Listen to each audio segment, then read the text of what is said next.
So I was wondering myself, who are these people who think that 10 kilometers per hour is the right speed? Because at that speed, it is a ridiculous speed. So who are these people?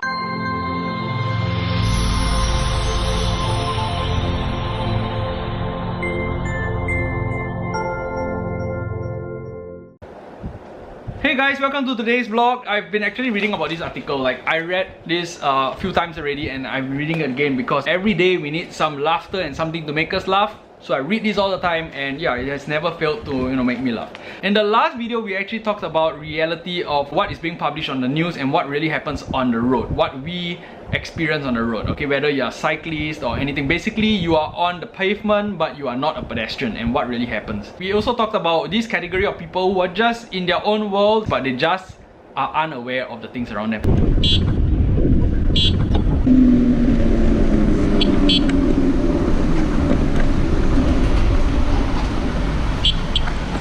In today's video, what we are going to do is we're going to talk a little bit more on these 10 kilometers per hour. Recently, LTA reviewed their whole system and they came up with new recommendations. So some people feel that the latest recommendation, especially the 10 kilometers per hour speed limit on the pavement, is a test balloon. So what are test balloons? Let's talk about why is this word test balloon being thrown up first. If I remember correctly, it's about something that relates to the government saying about the 9% tax which is to come. Then the Workers' Party spoke up and said, oh, that is a test balloon. And then there was a hoo-ha. Basically, one says, no, it's not a test balloon, one says it's a test balloon. So now let's define what, in this vlog is a test balloon, okay?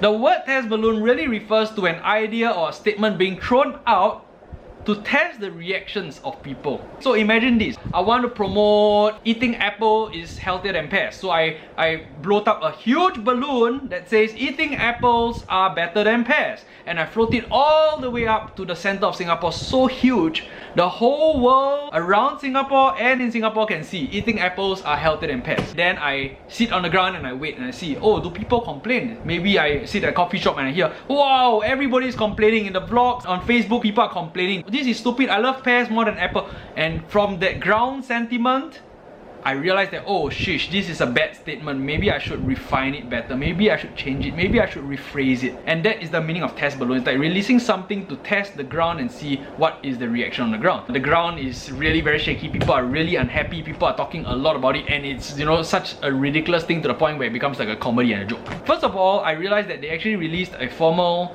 document stating what are the things that they look out for or what are the changes, okay? And then I read deeper into it and I realized that, oh, they said the respondents, that means the people who went for these group discussions, voted and they said, oh, 10 kilometers per hour is the right speed, blah, blah, blah, blah, blah.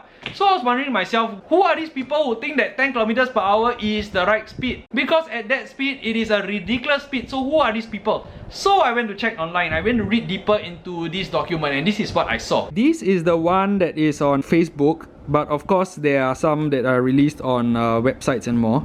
So it says proposal to lower speed limits of PMDs and bikes receives flake and advisory panel member resigns. Okay, so I went to read up on this proposal. I wanted to read on why they did that. And I realized that this is actually an extract from there and they said they did a public survey and the key findings of the survey are these: 70% voted for the speed to be reduced. But this was what really caught my attention. I was looking at this. This is the focus group discussion. So these are the people who discuss these kind of things.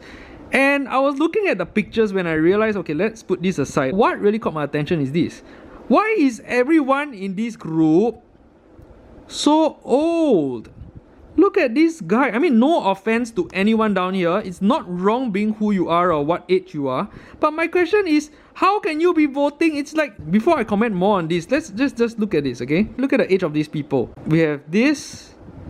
Look at that. They look really mature. They look very grown. And that's not wrong. But then the question came to me. It's like saying, we are going to have a soccer match. So let us now go and consult the people who are on the hospital bed, who got injured by soccer balls and who are probably having bone pains and everything around their body. Let us go and consult them and ask them whether sports or rugged sports is a healthy choice.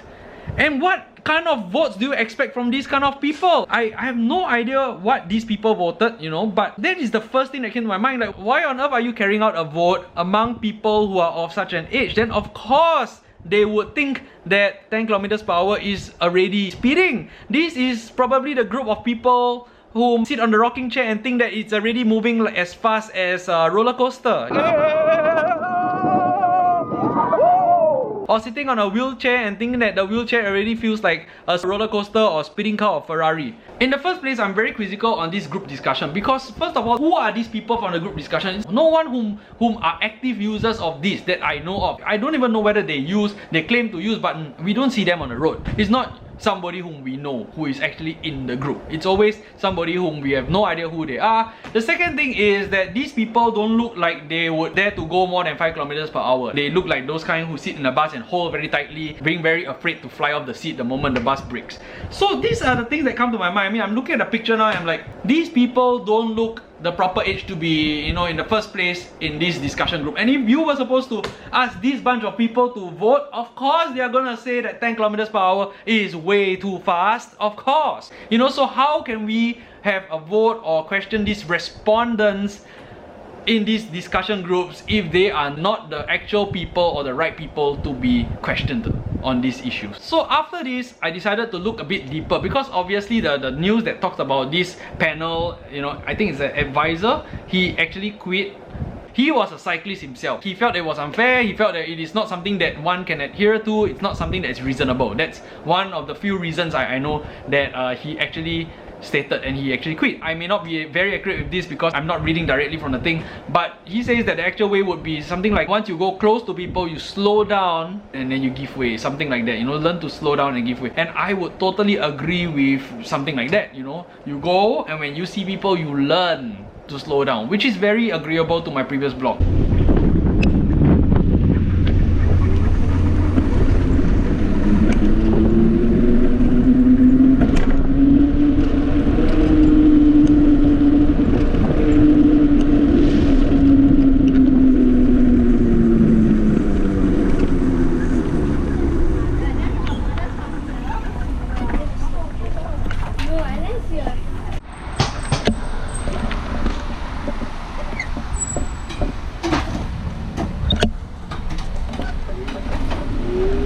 Give way, learn to give way, learn to stay to the left or right, learn to come down, learn to push the e-scooter in a crowded place. So it makes so much sense, it is more human in that sense to be doing something like that, you know, than following crazy rules and trying to adhere to them.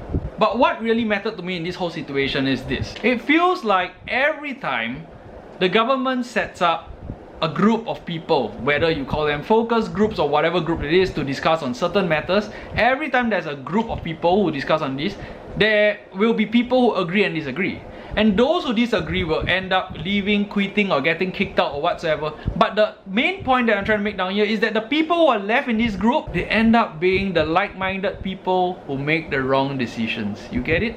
10 people join a group, 5 think logically, 5 think illogically. These people insist, we will therefore run it at 10 kilometers per hour. And these people say, no, we don't want it at 10 kilometers per hour, it's ridiculous. And then they say, we will do it. And these people say, fine, you're not going to listen to us, we quit. And then everybody is, yay, woo, happy. Why? Because now these 5 people make up the group. And then the whole group agrees. Oh yeah, everybody, 100% of the respondents said that we should travel at 10 kilometers per hour. But the truth is that not actually 100%, but this bunch of people are all like-minded. That's why you get 100%. You understand what's happening here? So it's actually a very unfair thing that is happening. It is something which is like, you know, tailored, I don't know whether you call it politically, but it's done in a way to reduce the people who are disagreeable and therefore, in the long run, increase the people who are agreeable to what you yourself want to implement.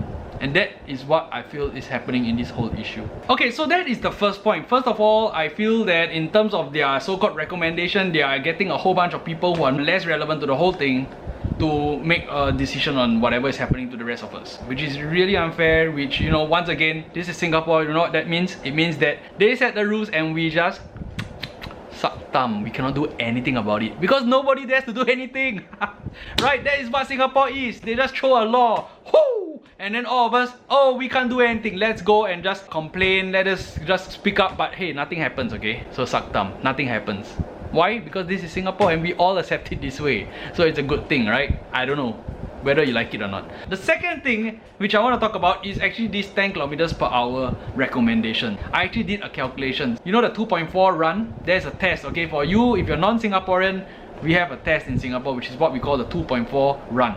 If somebody finishes the run 2.4 kilometers in 9 minutes and 45 seconds or less, that person gets gold. Okay, that's for IPPT, that means like in the NS, the army. Even at secondary school level, which means people around 13 to 16 years old, the average timing to get a good grade would be, say, example 10 to 11 minutes. And I calculated based on 10 minutes, okay, because I take the NS 9 minutes 45 seconds and the secondary school's timing, and I got an average of around 10 minutes. Now, if you were supposed to complete the 2.4 run in 10 minutes, you get a speed of 14.4 kilometers, which also means that if you comfortably jog, you jog at around 14.4 kilometers, which also means that the e-scooter is going to be way slower than a jogger, which is so ridiculous. How do you even think of this number, magic number 10 kilometers per hour? That is really too slow. That's the reason why so many people on the ground think that this is ridiculous. Not only is it hard to implement, it is ridiculous. But is it possible to implement? I would say yes, because this is Singapore. Again, LTA officers flood the whole island. Police officers will help. All the officers in the world will come and help, and then they will just say, oh, you're going too fast. What do? Pay money, fine. You know, they give the fine. Yesterday, a friend of mine, his e-scooter got caught. $150 for the tow fee. Let me tell you, to actually tow a motorcycle, which obviously is way bigger and harder than an e-scooter, cost only about $35 to $55. So $150 is a total rip-off high price that you guys are actually paying. In case you don't know, maybe because I think many e-scooter people don't actually ride bikes or cars. After that, you have to pay a storage fee because they're going to store it there for you, and you have to pay $21.40, I heard, per day. I don't even know whether it includes GST or whatever, but basically you have to pay a lot. First of all, there's a very low speed limit that nobody can actually keep to, nobody bothers keeping to, and you know, it's ridiculous.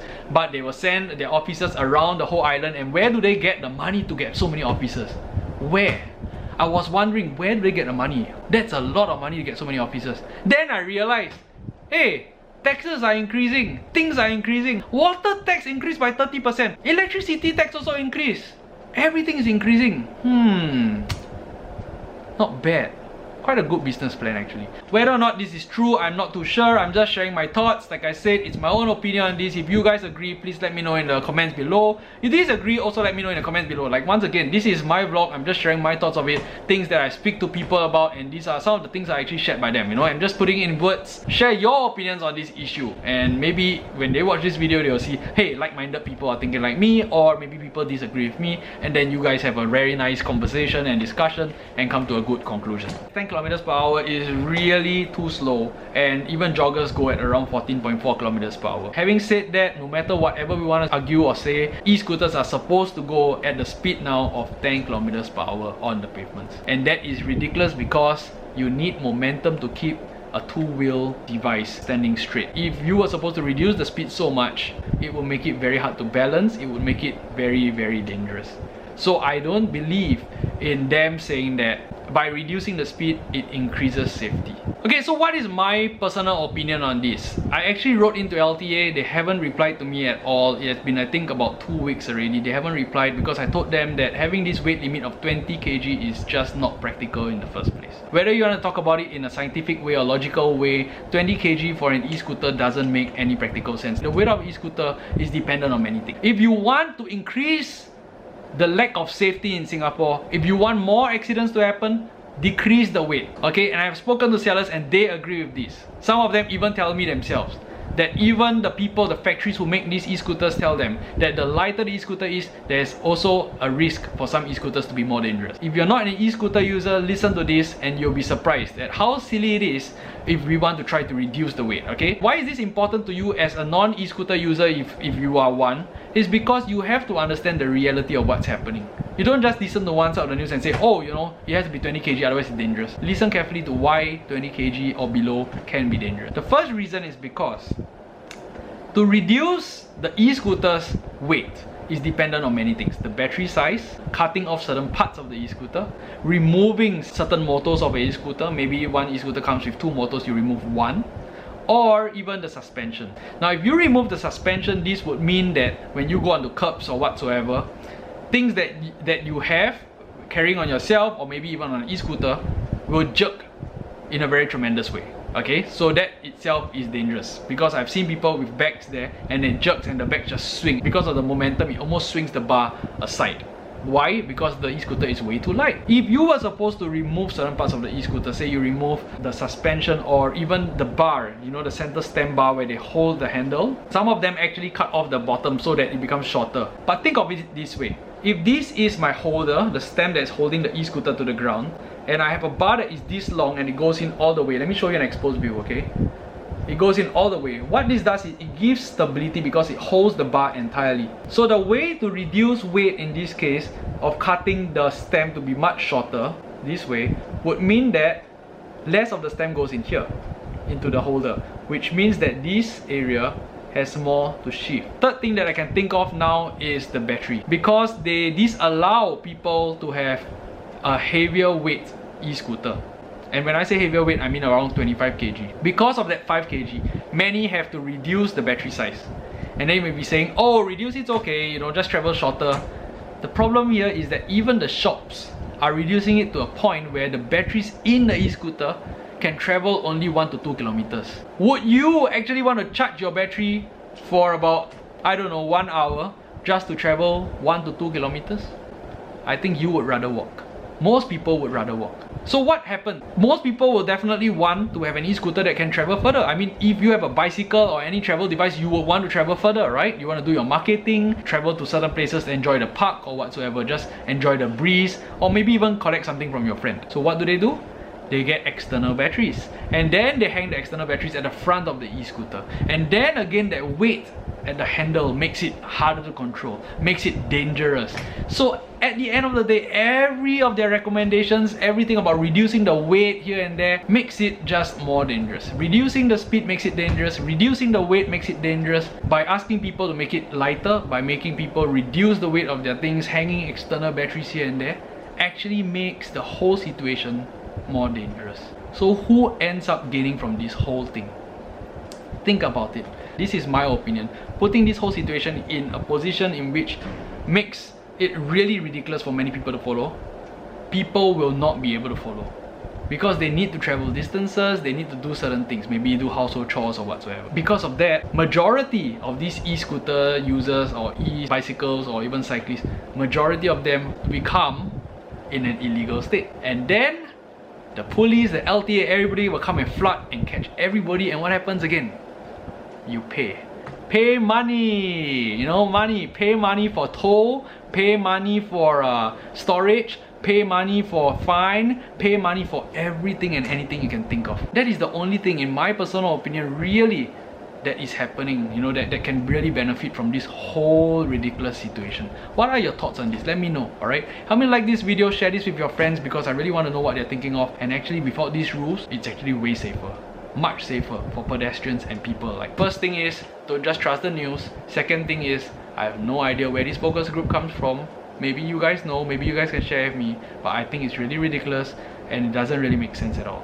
The third thing is this 10 kilometers per hour thing. It's also a really ridiculous speed. The fourth thing is by asking us to reduce the weight, and everything makes the whole journey way more dangerous. Not just for pedestrians but ourselves. It's really dangerous. And the only thing, which comes to the fifth point, that I see benefits from this whole thing is that these people fall into the illegal category when actually overseas or anywhere else they're actually legal.